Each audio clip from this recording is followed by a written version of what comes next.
اگلا نقطہ ہے ہمارے پاس مشکل الفاظوں پر غور کریں.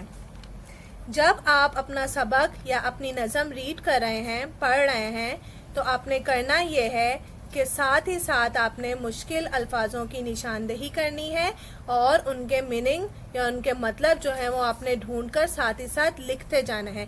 اس سے یہ ہوگا کہ جب آپ کو مشکل الفاظوں کی سمجھ آ جائے گی، آپ کو چیپٹر کی، آپ کو آپ کے سبق کی، آپ کو آپ کے مضمون کی اچھی طرح سمجھ آ جائے گی، جو آپ کو خلاصہ لکھتے وقت آپ کے لیے مددگار ثابت ہوگی.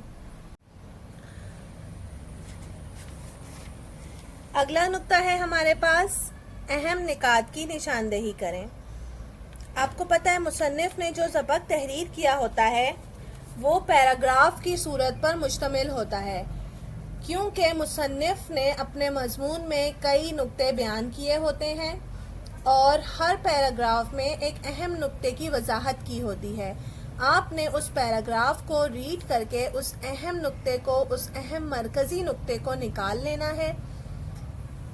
اسی طرح اگر آپ کے سبق میں 10 پیراگراف ہوں گے تو آپ کے پاس 10 اہم نکات آ جائیں گے. جب آپ اپنے سبق کے مضمون کے پیراگراف کے نقطوں کی نشاندہی کر رہے ہوں گے، ان اہم نکات کی نشاندہی کر رہے ہوں گے، اس کے بعد جب آپ سبق مکمل پڑھنے کے بعد جب آپ ان نکات پر نظر ثانی کریں گے جن کی نشاندہی آپ نے دوران پڑھائی کی ہے، تو آپ کو ترتیب کے ساتھ سارے اہم نکات لکھے نظر آ جائیں گے اور یہ چیز آپ کے خلاصہ لکھنے میں بہت مددگار ثابت ہوگی. نیکسٹ ہے ہمارے پاس 1/4 حصہ لکھیں. آپ جو سبق یا جو مضمون پڑھ رہے ہیں اگر وہ 4 صفحوں پر مشتمل ہے تو آپ نے کوشش یہ کرنی ہے کہ آپ کے خلاصے کی لمبائی 1 صفحے سے زیادہ کی نہ ہو. آپ نے اس ریشو کا خیال رکھنا ہے کہ آپ کا خلاصہ آپ کے مضمون کے حساب سے 1/4 لمبا ہونا چاہیے. اگلا نقطہ دیکھیے، طوالت سے گریز کریں. آپ کا خلاصہ زیادہ طویل نہیں ہونا چاہیے، کیونکہ خلاصے کا مطلب ہے اختصار کرنا، مطلب کسی چیز کو مختصر کرنا. آپ نے اپنے خلاصے میں غیر ضروری الفاظوں کو چھوڑ دینا ہے.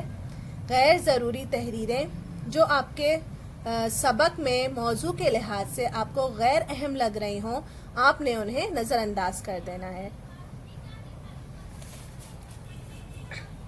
اگلا نقطہ ہے ہمارے پاس ترتیب کا خیال رکھیں. یہ خلاصے کا ایک اہم نقطہ ہے جس کا آپ نے بہت خیال رکھنا ہے. آپ نے اپنے خلاصے میں ترتیب کو خاص طور پر مد نظر رکھنا ہے اور وہ اس طرح سے ممکن ہوگا جیسا کہ میں نے آپ کو پوائنٹ نمبر 3 میں بتایا تھا کہ آپ نے اہم نکات کی نشاندہی کرنی ہے اور انہیں ایک جگہ پر لکھتے جانا ہے. اس سے ہوگا یہ کہ ہر پیراگراف سے اہم نقطہ ترتیب کے ساتھ آپ کے پاس آ جائے گا اور مضمون مکمل پڑھ لینے کے بعد جب آپ خلاصہ لکھنے بیٹھیں گے تو وہ ساری ترتیب اکٹھی کر کے آپ اپنے الفاظوں میں خلاصے کو تشکیل دے سکتے ہیں. نیکسٹ ہے ہمارے پاس ذاتی تبصرے سے اجتناب کریں.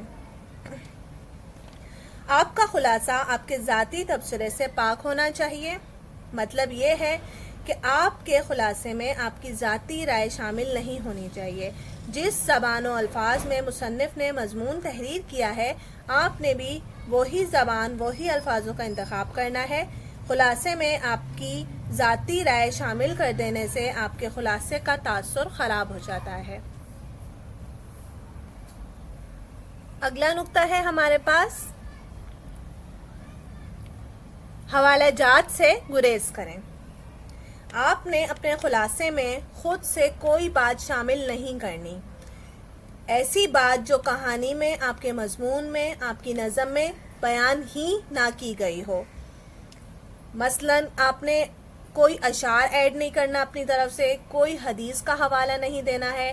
آپ نے خلاصے میں کوئی قول، کوئی آیت وغیرہ لکھنے سے گریز کرنا ہے. آپ کی بات کتنی ہی اہم کیوں نہ ہو، کتنی ہی اچھی کیوں نہ ہو، اگر اس کا ذکر آپ کے سبق میں نہیں ہے تو اس کا ذکر آپ کے خلاصے میں بھی نہیں آئے گا. خلاصے میں صرف وہی بات آئے گی جو آپ کے سبق میں موجود ہوگی۔ اگلا ہے ہمارے پاس غیر متعلقہ تفصیل لکھنے سے گریز کریں۔ جیسا کہ میں نے آپ کو بھی بتایا کہ آپ کا خلاصہ زیادہ طویل نہیں ہونا چاہیے، کیونکہ آپ نے اپنے خلاصے کو مختصر کر کے لکھنا ہوتا ہے۔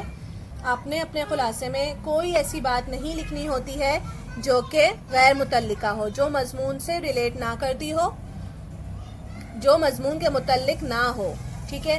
آپ نے اکثر مضمون میں بھی غیر ضروری باتوں کا ذکر کیا جاتا ہے، لیکن آپ نے خلاصہ لکھتے وقت اس چیز کا خیال رکھنا ہے کہ وہ تحریریں جو سبق میں موضوع کے لحاظ سے غیر اہم ہوتی ہیں انہیں آپ نے بالکل نظر انداز کر دینا ہے، اور صرف انہی تحریروں پر غور کرنا ہے، صرف انہی تحریروں پر نظر ثانی کرنی ہے جن میں مرکزی کوئی بات بتائی گئی ہو، جو اہم نقطہ ہے وہ آپ نے لکھنا ہے۔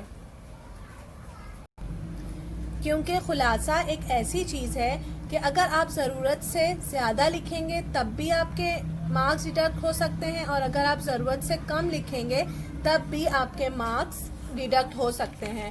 اسی طرح آپ نے اپنے خلاصے میں اہم جملوں کو ترجیح دینی ہے، بالکل اسی طرح آپ نے اپنے خلاصے میں غیر متعلقہ تفصیل لکھنے سے بھی گریز کرنا ہے۔ آخری نقطہ ہے ہمارے پاس، اختتام مناسب انداز میں کریں۔ آپ کے خلاصے کا اختتام اچھے انداز میں ہونا چاہیے۔ ایک دم سے آپ نے اپنے خلاصے کو ختم نہیں کرنا ہے، بلکہ یہ کوشش کرنی ہے کہ جن الفاظوں میں مصنف نے اپنے مضمون یا اپنے سبق کا اختتام کیا ہے، آپ بھی انہی الفاظوں کا سہارا لے کر مختصر سا اچھے سے انداز میں اپنے خلاصے کا اختتام کر دیں۔ یہ تھے وہ اہم نکات یا وہ اہم اصول جن پر عمل پیرا ہو کر ایک اچھا خلاصہ، ایک اچھا معیاری خلاصہ ہم لکھ سکتے ہیں اور اچھے مارک حاصل کر سکتے ہیں۔ اس کے علاوہ بھی ہمیں کچھ باتوں کا خیال رکھنا پڑتا ہے، جیسے کہ ہمارے خلاصے میں املا کی غلطیاں نہیں ہونی چاہیے، ہمارے خلاصے میں ہماری جو لکھائی ہے، رائٹنگ ہے، وہ صاف ہونی چاہیے۔ آپ کو میں یہ ایک بات بتا دوں کہ اردو کے پیپر میں آپ کی جو رائٹنگ ہے یہ بہت معنی رکھتی ہے۔ اگر آپ کی رائٹنگ خراب ہوگی تو آپ جتنا اچھا، جتنا معیاری لکھ لیں، آپ کے مارکس کٹ جائیں گے۔ آپ نے اپنی رائٹنگ پہ بہت توجہ دینی ہے اردو میں اچھے مارکس حاصل کرنے کے لیے، اور آپ نے قواعد و گرامر کی، آپ نے املا کی غلطیاں نہیں کرنی ہیں۔ دوسرا یہ کہ آپ کا خلاصہ سبق جو ہے وہ جس زمانے میں لکھا گیا ہے، مصنف نے جس زمانے میں لکھا ہے، چاہے وہ ماضی کا زمانہ ہو، چاہے وہ حال کا زمانہ ہو، یا مستقبل کے بارے میں کوئی بات بیان کر رہے ہوں، تو آپ نے بھی اسی زمانے کو لے کر چلنا ہے، آپ نے زمانے کو تبدیل نہیں کرنا ہے۔ اس کے علاوہ آپ کے خلاصے میں ہیڈنگز نہیں ہوتی ہیں، ٹھیک ہے، آپ نے خلاصے میں ہیڈنگز کا استعمال نہیں کرنا ہے، مصنف کا آپ نے تعارف نہیں کروانا ہے خلاصے کے اندر۔ الگ سے آپ ہیڈنگ دے کے مصنف کا تعارف لکھ سکتے ہیں، وہ بھی جماعت دہم میں یہ کوشچن آتا ہے۔ اگر آپ چھوٹی کلاس میں ہیں، جیسے جماعت ششم میں یا ہفتم میں یا ہشتم میں ہیں، تو مصنف کا تعارف لکھنے کی ضرورت پیش نہیں آتی ہے۔ اس کے علاوہ آپ نے خلاصے کا نتیجہ نہیں نکالنا ہے کہ مصنف نے اپنے مضمون میں کن پہلوؤں کی عکاسی کی ہے، یا مصنف ہمیں کیا نصیحت دینا چاہتے ہیں۔ یہ چیزیں مرکزی خیال میں آتی ہیں، یہ چیزیں خلاصے میں نہیں آتی ہیں۔ خلاصے میں آپ کے مضمون کا مختصراً حوالہ ہم دے رہے ہوتے ہیں مختصر کر کے، تو یہ چیزیں ہمیں نظر انداز کرنی ہے کہ مصنف نے کن پہلوؤں کی عکاسی کی ہوتی ہے، یا وہ ہمیں کیا نصیحت دینا چاہ رہے ہوتے ہیں، کیا سبق مل رہا ہوتا ہے ہمیں اس مضمون سے۔ یہ چیزیں ہم خلاصے میں نہیں لکھتے ہیں۔ اس کے علاوہ جو نظمی خلاصہ ہوتا ہے ان کے بھی یہی نکات ہوتے ہیں۔ نظمی خلاصہ لکھتے وقت بھی ہمیں انہی نکات کو مد نظر رکھنا ہوتا ہے، چونکہ نظم جو ہوتی ہے آپ کو پتہ ہے وہ شعروں پر مشتمل ہوتی ہے، مصروں پر مشتمل ہوتی ہے، تو ہمیں کرنا یہ ہوتا ہے کہ ہر ایک مصرے کو ہم ایک نثری لائن میں تبدیل کر دیتے ہیں، ہر بند کو ہم 2 نثری لائن میں تبدیل کر دیتے ہیں. ہم پوری نظم کا احاطہ کرتے ہیں. مشکل الفاظ کا ترجمہ کر کے ہم نظم کے خلاصے میں اشعار کا مفہوم لکھ رہے ہوتے ہیں. ٹھیک ہے، وہاں پر ہمیں صرف اشعار کا مفہوم واضح کرنا ہوتا ہے تو وہ نظمی خلاصہ ہمارا بن جاتا ہے. اس میں بھی ہمیں طوالت کا خیال رکھنا ہوتا ہے کہ وہ 1 پیج سے زیادہ کی نہ ہو، 1 پیج سے کم کی ہو سکتی ہے، زیادہ کی نہیں ہو سکتی ہے.